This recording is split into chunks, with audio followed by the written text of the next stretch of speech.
ಮನ್ವಂತರ TV ವೀಕ್ಷಕರಿಗೆ ನಮಸ್ಕಾರ.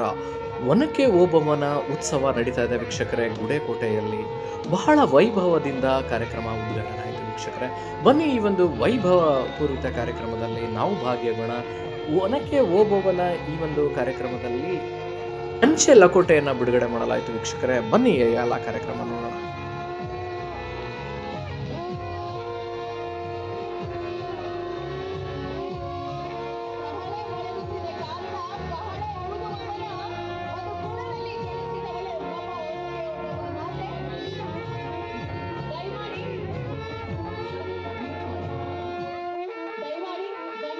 ವೇದಿಕೆಯ ಎಡಬದಿಯಲ್ಲಿರುವಂತಹ ಒನಕೆ ಭೂಮಿಯಲ್ಲಿ ಗುಡೇಕೋಟೆಯಲ್ಲಿ ನಾವು ಜನಿಸಿದ್ದೀವಿ ಅಂತ ಹೇಳಿದ್ರೆ ನಮ್ಮಲ್ಲೂ ಕೂಡ ಆ ಒಂದು ಒಳ್ಳೆಯತನ, ಒಂದು ಪೌರಿ ಒನಕೆ ಓಬವ್ವ ಕಚ್ಚೆ ಕಟ್ಟಿ ಒನಕೆ ಹಿಡಿದು ಹುಲಿಯಂತೆ ಗರ್ಜಿಸಿ ಹೇಳಬೇಕು.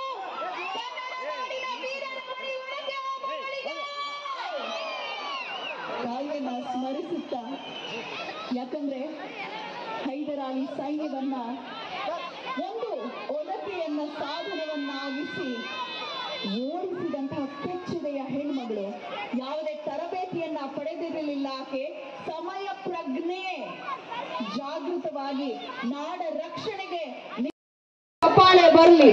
ಗುಡೇಕೋಟೆಯ ಪ್ರಾಚೀನತೆಯ ಶಿಲಾಯುಗದ ಆಯುಧಗಳ ಆವಿಷ್ಕಾರದೊಂದಿಗೆ ಪ್ರಾಗೈತಿಹಾಸಿಕ ಕಾಲಕ್ಕೆ ಸಂಬಂಧಿಸಿದಂತ ಹತ್ತಿರದ ಬ್ರಹ್ಮಗಿರಿ ಮತ್ತು ಸೀತಾಪುರದಲ್ಲಿ ಅಶೋಕನ ಆಯೋಜಿಸಿದ ಮೊದಲ ಒನಕೆ ಓಬವ್ವ ಉತ್ಸವದ ಸ್ಮರಣಾರ್ಥ ಈ ವಿಶೇಷ ಲಕೋಟೆಯನ್ನ ಈ ಒಂದು ವೇದಿಕೆಯಲ್ಲಿ ಈ ದಿನ ಅನಾವರಣಗೊಳ್ಳಲಿದೆ, ಲೋಕಾರ್ಪಣೆಗೊಂಡಿದೆ.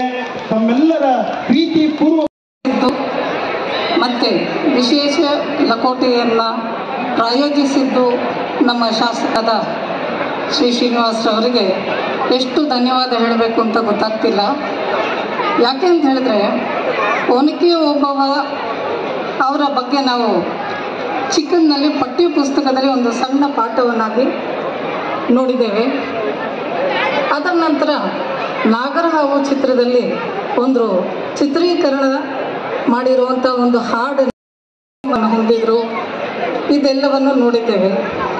ಆದರೆ ಅವರ ಹುಟ್ಟೂರು ಗುಡೇಕೋಟೆ ಅನ್ನೋದು ನಂತರ ಗೊತ್ತಾಯಿತು. ಇವತ್ತಿನ ದಿನ ಗುಡೇಕೋಟೆಯಲ್ಲಿ ಇಂಥ ಒಂದು ವಿಜೃಂಭವಾದ ಒಂದು ಉತ್ಸವವನ್ನು ಆಚರಣೆ ಮಾಡ್ತಿರೋದು ಎಲ್ಲರಿಗೂ ಬಹಳ ಹೆಮ್ಮೆಯ ವಿಚಾರ. ಅಂಚೆ ಲಕೋಟೆ ಈ ಒಂದು ಪ್ರಥಮ ಉತ್ಸವವನ್ನು ಸ್ಮರಣಾರ್ಥವಾಗಿ ಬಿಡುಗಡೆ ಮಾಡಲಾಗಿದೆ.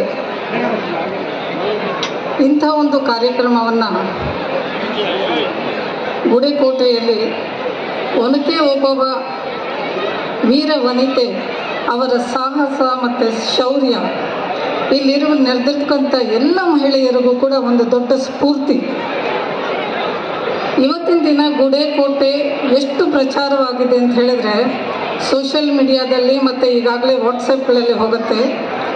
ಫಸ್ಟ್ ಒನಕೆ ಓಬವ್ವ ಉತ್ಸವವನ್ನು ನಮ್ಮ ಒನಕೆ ಓಬವ್ವ ವೀರ ಮಹಿಳೆಯನ್ನು ಕೊಂಡಾಡಲಿಕ್ಕೆ ವಿಶೇಷ ಲಕೋಟೆ ಮೂಲಕ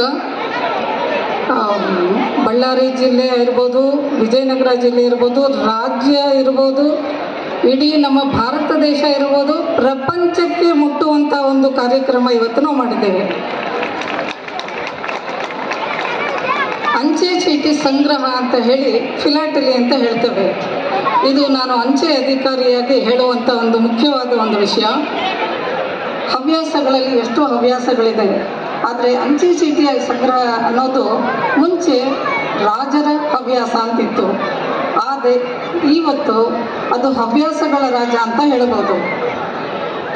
ಮಕ್ಕಳು ಒಂದು ಪತ್ರ ಬಂದ ಕೂಡಲೇ ಮೊದಲು ನೋಡೋದು ಅಂಚೆ ಚೀಟಿಯನ್ನು. ಎಂಥ ಅಂಚೆ ಚೀಟಿನ ಅಂಟಿಸಿದ್ದಾರೆ ನನ್ನ ಪತ್ರಕ್ಕೆ ಅಂತ. ಆದರೆ ಪತ್ರ ಬರೆಯೋದು ನಾವೆಲ್ಲರೂ ಮರ್ತು ಬಿಟ್ಟಿದ್ದೀವಿ. ಇವತ್ತಿನ ದಿನ ಎಂದೆಂದೂ ಪತ್ರಗಳೊಂದಿಗೆ ಅಂತ ಹೇಳಿ ಗುಡೇಕೋಟೆ ಅಂಚೆ ಕಚೇರಿಯ ಮುಂದೆ ಒಂದು ಸ್ಟಾಲ್ ಹಾಕಿ ಸುಮಾರು 150 ಮಕ್ಕಳು ಪೋಸ್ಟ್ ಕಾರ್ಡ್ ಮೂಲಕ ತಮ್ಮ ತಂದೆ ತಾಯಿಯವರಿಗೆ ಪತ್ರಗಳನ್ನು ಬರೆದು ಪೋಸ್ಟ್ ಮಾಡಿದ್ದಾರೆ. ಎಲ್ಲರೂ ಬರ್ತಿದ್ದೀವಿ ಪತ್ರ ಬರೆಯೋದು, ಯಾಕೆಂದರೆ ಎಲ್ಲರೂ ವಾಟ್ಸಾಪು, ಇನ್ಸ್ಟಾಗ್ರಾಮು, ಫೇಸ್ಬುಕ್ಕು, ಟ್ವಿಟರ್ ಇದರಲ್ಲಿದ್ದೀವಿ. ನಿಜವಾದ ಒಂದು ಫೀಲಿಂಗ್ಸನ್ನು ನಾವು ಹೇಳಬೇಕು ಅಂದರೆ ಅದು ಪತ್ರದ ಮೂಲಕ ಮಾತ್ರ. ಇವತ್ತು ಗುಡೇಕೋಟೆಯ ಮಕ್ಕಳು ಪತ್ರಗಳನ್ನು ಬರೆದು ಪೋಸ್ಟಿಂಗ್ ಮಾಡಿದ್ದಾರೆ. ಇದಕ್ಕಿಂತ ಒಂದು ದೊಡ್ಡ ಅಚೀವ್ಮೆಂಟ್ ಅಂಚೆ ಇಲಾಖೆಗಿಲ್ಲ. ಆದರೆ ಅದಕ್ಕಿಂತಲೂ ಒಂದು ದೊಡ್ಡ ವಿಶೇಷ ಅಂತ ಹೇಳಿದರೆ ಒನಕೆ ಓಬವ್ವ ಉತ್ಸವವನ್ನು ಸ್ಮರಣಾರ್ಥವಾಗಿ ಅಂಚೆ ಲಕೋಟೆಯನ್ನು ಬಿಡುಗಡೆ ಮಾಡಿದ್ದೀವಿ. ಈ ಅಂಚೆ ಲಕೋಟೆ ಇಡೀ ಪ್ರಪಂಚಕ್ಕೂ ಮುಟ್ಟುತ್ತೆ. ಯಾಕೆ ಅಂತ ಹೇಳಿದ್ರೆ ಒಂದು ಸಂಗ್ರಹಕಾರರ ಕೈಯಲ್ಲಿ ಸಿಕ್ತು ಅಂತ ಹೇಳಿದರೆ ಅದು ಇಡೀ ಪ್ರಪಂಚ ಮುಟ್ಟುತ್ತೆ. ಯಾವ್ಯಾವುದೋ ದೇಶದಲ್ಲಿ great women personalities of India, ಅದರಲ್ಲೂ ನಮ್ಮ ಕರ್ನಾಟಕ ರಾಜ್ಯದಲ್ಲಿ ಮೊದಲು ಕಿತ್ತೂರು ರಾಣಿ ಚೆನ್ನಮ್ಮ ಅವರು, ಒನಕೆ ಓಬವ್ವನವರು, ಇದೆಲ್ಲ ಇವರೆಲ್ಲರೂ ನಮಗೆ ನೆನಪಿಗೆ ಬರ್ತಾರೆ. ಗ್ರೇಟ್ ಪರ್ಸನಾಲಿಟೀಸ್ ಅಂತ ಹೇಳಬೇಕಾದ್ರೆ ಇವರೆಲ್ಲ ನಮ್ಮ ನೆನಪಿಗೆ ಬರ್ತಾರೆ. ಇಂಥವರ ನೆನಪಿನಲ್ಲಿ ಬಿಡುಗಡೆಯಾಗುವಂಥ ಅಂಚೆ ಚೀಟಿ ಇರ್ಬೋದು, ವಿಶೇಷ ಲಕೋಟೆ ಇರ್ಬೋದು, ಇದನ್ನು ಎಲ್ಲ ಇಲಾಖೆಗಳು ಮತ್ತು ಸಂಸ್ಥೆಗಳು ಅಂಚೆ ಇಲಾಖೆಯ ಜೊತೆ ಜೋಡಿಸ್ಕೊಂಡು ಬಿಡುಗಡೆ ಮಾಡುವಂಥ ಒಂದು ಅವಕಾಶವನ್ನು ಕೊಡ್ತಾರೆ. ಈ ಒಂದು ಅವಕಾಶಕ್ಕೆ ನಾನು ಮತ್ತೊಮ್ಮೆ ನಮ್ಮ ಮಾನ್ಯ ಶಾಸಕರು ಡಾಕ್ಟರ್ ಶ್ರೀನಿವಾಸ ಅವರಿಗೆ ಅಭಿನಂದಿಸ್ತಾ ನನ್ನ 2 ಮಾತುಗಳನ್ನು ಮುಗಿಸ್ತೇನೆ. ಈ ಇಲಾಖೆ ಜೋಡಿಸಿ ಈ ಒಂದು ವಿಶೇಷ ಅಂಚೆ ಲಕೋಟೆಯನ್ನು ಬಿಡುಗಡೆ ಮಾಡಿಸಿದ್ದು ನಮಗೂ ಒಂದು ಅವಕಾಶ ಕೊಟ್ಟಿದ್ದಕ್ಕೆ ಮಾನ್ಯ ಶಾಸಕರಾದ ಡಾಕ್ಟರ್ ಶ್ರೀನಿವಾಸ್ ಅವರಿಗೆ ಧನ್ಯವಾದಗಳು.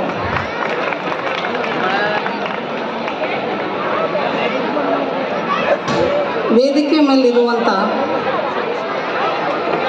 ಮಾನ್ಯ ಶಾಸಕರು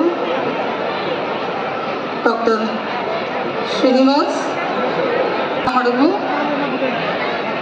ಶ್ರೀ ಬಸವಲಿಂಗ ಮಹಾಸ್ವಾಮಿಗಳು ಚಿತ್ತರಗಿ, ಶ್ರೀ ವಿಜಯ ಮಹಾಂತೇಶ್ವರ ಶಾಖಾ ಮಠ ಸಿದ್ದಯ್ಯನಕೋಟೆ, ಶ್ರೀ ಶಿವರಾಜ್ ಶರ್ಮಾ ಪಾಳೆಗಾರರ ವಂಶಸ್ಥರು ಗುಡೇಕೋಟೆ.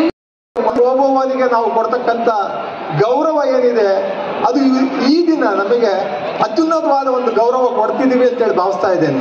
ಯಾಕಾಗಿ ಅಂತಂದರೆ ಯಾವುದೇ ಹೆಣ್ಣು ಮಗಳಿಗೆ ತವರು ಮನೆಯಿಂದ ಏನಾದರೂ ಕಿರು ಕಾಣಿಕೆ ಸಿಕ್ಕರೆ ಅದಕ್ಕೆ ಅತ್ಯಂತ ತೃಪ್ತಿ, ಸಂತೋಷ ಸಿಗುತ್ತೆ. ಅದು ಈ ದಿನ ಸಿಕ್ಕಿದೆ. ಯಾಕಾಗಿ ಅಂತಂದರೆ ನಮ್ಮ ಮನೆ ಮಗಳು ಒನಕೆ ಓಬವ್ವ ಅವರ ಹೆಸರಿನ ಮೇಲೆ ಒಂದು ಉತ್ಸವ ಆಯೋಜನೆ ಆಗಿದೆ ರಾಜ್ಯ ಮಟ್ಟದಲ್ಲಿ. ರಾಜ್ಯ ಸರ್ಕಾರ ಈ ಕಾರ್ಯಕ್ರಮವನ್ನು ಆಯೋಜನೆ ಮಾಡಿದೆ. ಜೊತೆಗೆ ಈ ಭಾಗಕ್ಕೆ ಅಂದರೆ ಸಾಂಸ್ಕೃತಿಕ ವೈಭವ ಏನಿದೆಯೋ ಆ ವೈಭವವನ್ನು ನಾವು ಮತ್ತೆ ಮರುಕಳಿಸೋಕ್ಕೆ ಕಾರಣೀಕರ್ತರಾಗಿರ್ತಕ್ಕಂಥ ನಮ್ಮ ಶಾಸಕರು ನಮ್ಮೆಲ್ಲರಿಗೂ ಕೂಡ ಮಾದರಿಯಾಗಿದ್ದಾರೆ. ಅವರು ಕೊಟ್ಟ ಮಾತಿನಂತೆ ಗೆದ್ದ ನಂತರ ಈ ಒಂದು ಕಾರ್ಯಕ್ರಮವನ್ನು ಆಯೋಜನೆ ಮಾಡಿದರು. ಪ್ರಥಮ ಬಾರಿಗೆ ಒನಕೆ ಓಬವ್ವ ಉತ್ಸವ ರಾಜ್ಯ ಸರ್ಕಾರದಿಂದ ಆಯೋಜನೆ ಆಗಿದೆ. ಹಾಗಾಗಿ ನಾನು ಅವರಿಗೆ ಆಭಾರಿಯಾಗಿದ್ದೇನೆ. ಈ ಭಾಗದಲ್ಲಿ ನಾವು ಕೊಡ್ತಕ್ಕಂಥ ಅತ್ಯಂತ ದೊಡ್ಡ ಮಟ್ಟದ ಗೌರವ ಈ ಕಾರ್ಯಕ್ರಮ. ಇದು ಯಶಸ್ವಿಯಾಗಲಿ. ಮುಂದಿನ ದಿನಗಳಲ್ಲಿ ಮತ್ತಷ್ಟು ಕಾರ್ಯಕ್ರಮ ಉನ್ನತ ಮಟ್ಟಕ್ಕೇರಲಿ. ಒಂದು ವೇದಿಕೆ ಇದ್ದಿದ್ದು 10 ವೇದಿಕೆ ಆಗಿ ರಾಜ್ಯ ಮಟ್ಟದ ಗಮನ ಸೆಳೀಲಿ ಅನ್ನೋ ಒಂದು ದೃಷ್ಟಿಯಿಂದ ಕಾರ್ಯಕ್ರಮ ಆಯೋಜನೆ ಆಗ್ತಾ ಇದೆ. ಹೆಸರು ಬದಲಾಯಿಸಿದ್ದೇವೆ. ಗುಡೇಕೋಟೆ ಉತ್ಸವ ಇದ್ದಿದ್ದು ಇವತ್ತು ಒನಕೆ ಓಬವ್ವ ಉತ್ಸವ ಆಗಿದೆ. ಕಾರಣ ಏನು ಅಂತಂದ್ರೆ ರಾಜ್ಯ ಮಟ್ಟದ ಗಮನವನ್ನು ಸೆಳೆಯಬೇಕು ಅನ್ನೋ ಒಂದೇ ಒಂದು ಉದ್ದೇಶದಿಂದ ಈ ಹೆಸರನ್ನ ಬದಲಾಯಿಸಿ ರಾಜ್ಯ ಮಟ್ಟದ ಗಮನ ಸೆಳೆಯುವ ಪ್ರಯತ್ನ ಮಾಡ್ತಾ ಇದ್ದಾರೆ. ಹಾಗಾಗಿ ಈ ಕಾರ್ಯಕ್ರಮದಲ್ಲಿ ಅಂಚೆ ಚೀಟಿ ಕೂಡ ಬಿಡುಗಡೆ ಆಯಿತು. ಅದಕ್ಕೆ ತಾವೆಲ್ಲರೂ ಕೂಡ ಸಾಕ್ಷಿ ಭೂತರಾಗಿದ್ದೀರಿ. ಹಾಗಾಗಿ ತಮ್ಮೆಲ್ಲರಿಗೂ ಕೂಡ ಹೃದಯಪೂರ್ವಕ ವಂದನೆಗಳು, ಅಭಿನಂದನೆಗಳು, ಧನ್ಯವಾದ. ಮಲ್ಲಾಪುರ್ ಈ ಉತ್ಸವದ ವಿಶೇಷ ಸಂಯೋಜನಾಧಿಕಾರಿಯಾಗಿ ಅಗಲಿರುಳು ದುಡಿದಂತ ನಾಗರಾಜ್ ಕೊಟ್ರಪ್ಪನವರಿಗೆ ಇದೀಗ ಹೃದಯಪೂರ್ವಕವಾಗಿರ್ತಕ್ಕಂಥ ಸದಸ್ಯರಿಗೆ, ವಿವಿಧ ಸಂಘ ಸಂಸ್ಥೆಗಳ ಅಧ್ಯಕ್ಷರಿಗೆ, ಪದಾಧಿಕಾರಿಗಳಿಗೆ ನಲ್ಮೆಯ ಸ್ವಾಗತ. ವಿವಿಧ ಇಲಾಖೆಗಳ ತಾಲೂಕು ಮಟ್ಟದ ಅಧಿಕಾರಿಗಳಿಗೆ, ಸಿಬ್ಬಂದಿಗಳಿಗೂ ಕೂಡ ನಲ್ಮೆಯ ಸ್ವಾಗತ. ಈ ಉತ್ಸವಕ್ಕೆ ಆಗಮಿಸಿರುವಂತಹ ಸಡಗರ ಸಂಭ್ರಮದಿಂದ ಭಾರರಿಗೆ, ಮಾಧ್ಯಮ ಮಿತ್ರರಿಗೂ ಕೂಡ ವಿಶೇಷವಾದ ಸ್ವಾಗತವನ್ನ ಕೋರ್ತಾ